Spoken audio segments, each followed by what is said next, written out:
Bonjour chers amis, soyez les bienvenus à la prière du matin. C'est avec une grande joie que nous commençons notre journée et que nous supplions au Seigneur sa bénédiction et son amour. Aujourd'hui nous fêtons aussi, nous demandons son intercession à Léon, Saint Léon le Grand, donc un pape de l'Église catholique, élu pape en 440.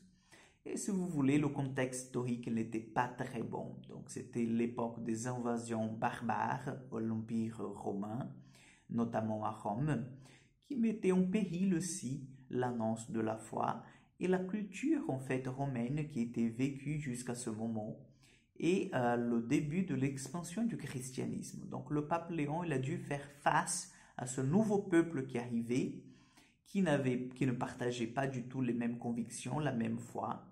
Donc Léon, il était vraiment énergétique, ferme, dur dans la foi, et ouvert à l'évangélisation de ce peuple, ainsi que l'orthodoxie de la foi, parce que nous savons que à cette époque, nous avons eu pas mal d'héréges, des hérésies qui étaient répandues dans tout l'Empire romain et parmi les chrétiens.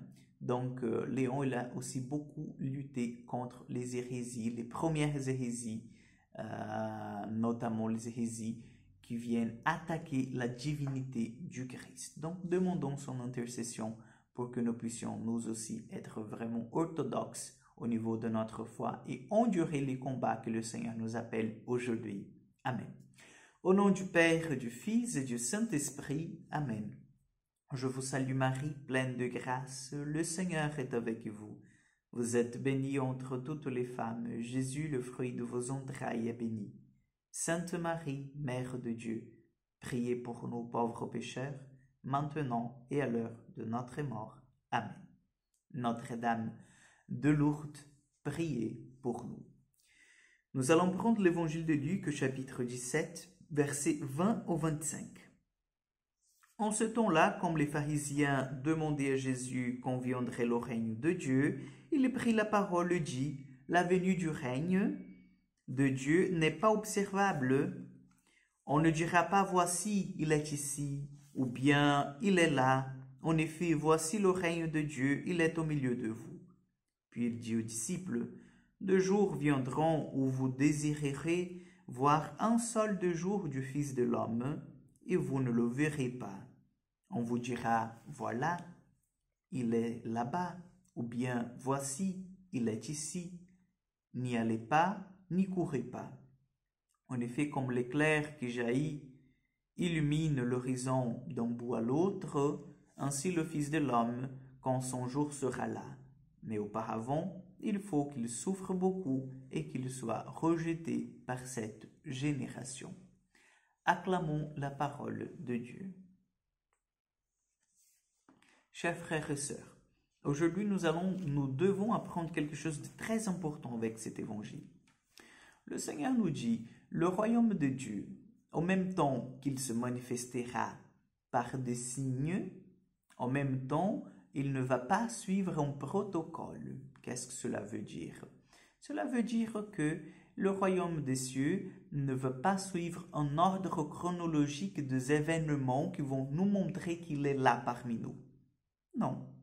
Le Seigneur nous dit clairement dans cet évangile que le royaume de Dieu, petit à petit, il s'installe dans les cœurs, il se fait présent au milieu de nous. Vous voyez, Jésus, déjà, il est venu pour nous apporter ce royaume de paix, d'amour et de justice. Et cela veut dire que nous pouvons, en fait, le vivre déjà sur cette terre et qu'il s'implante déjà dans le cœur des hommes. Oui, chers frères et sœurs, lorsqu'une personne est morte en odeur de sainteté, comme nous appelons dans le langage théologique, nous voyons, en fait, nous constatons que cette personne est là, en fait, des indices de la présence du royaume de Dieu dans son cœur. Vous voyez? Donc, c'est dans ce sens que Jésus nous dit, il est là au milieu de vous. Parce que le royaume du Seigneur, il s'établit dans les cœurs. Et qu'est-ce que nous devons apprendre là-dessus? Qu'il ne faut pas que nous attendions les signes d'un royaume qui va venir pour commencer à se convertir. En disant, bon, puisqu'il n'est pas parmi nous, je vis ma vie n'importe comment. Et puis dès que je verrai les signes, bon, ben là, je verrai que c'est les derniers jours. Donc là, je vais quand même me dépêcher. Non, ce n'est pas une bonne logique, ce n'est pas une saine logique. Et le Seigneur nous met en garde par rapport à ce genre de pensée. Ne risquons pas notre vie éternelle. Le royaume de Dieu est déjà parmi nous. Amen. Le Seigneur soit avec vous. Que Dieu Tout-Puissant vous bénisse et vous garde, le Père, le Fils et le Saint-Esprit. Amen. Chers amis, bonne journée à vous et à demain pour encore une prière du matin.